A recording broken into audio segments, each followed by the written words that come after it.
I've uncovered something extremely important in the world of British confectionery. Possibly the biggest conspiracy ever. These two are exactly the same. Now, I've had this theory for a long time, ever since I was a little kid, but everyone always told me, they said, Curly Willies are bigger, and they've got holes in, and there's a different chocolate to caramel, all these different excuses, and I believed them.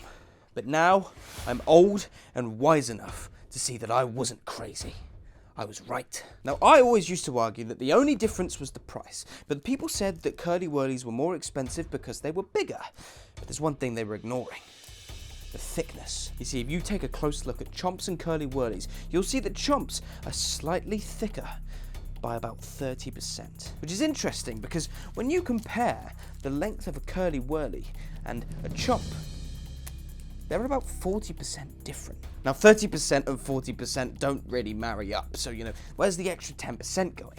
But these people, they ignore the holes. The Curly Wurly, it has holes, and I'm telling you, that's where the extra mass goes. And so because size is unreliable and no one's going to sit there and do the maths to compare the size of a Chomp and a Curly Wurly, they point to the weights. Surely the Curly Wurly weighs more than the Chomp. That's why it costs more, because you're getting more for your money. They're wrong as well. See, all it took was a simple Google search, and I found out that Chomps and Curly Wurlies weigh almost exactly the same. It's almost like Cadbury's are laughing at us by making it such public information. Or maybe they're legally and contractually bound to tell us. But still, look, one question still remains. Why? The answer lies in history. Curly Wurlies were released in 1970, 19 years before the Chomp. Now the thing is, Cadbury's wanted to charge full price for these Curly Wurly bars, but when they started doing that, they realised it just wasn't working. People were seeing through this. They saw through the lies of the Cadbury Master Machine until they brought out Chomps.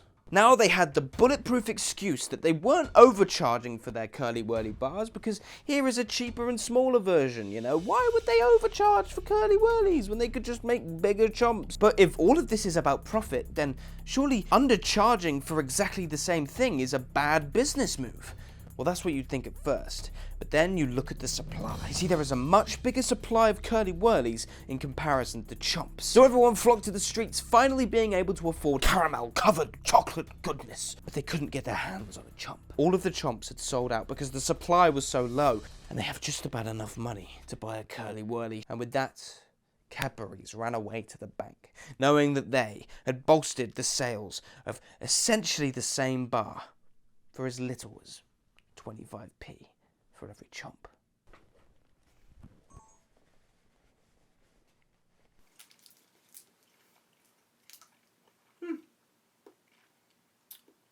It's actually pretty good.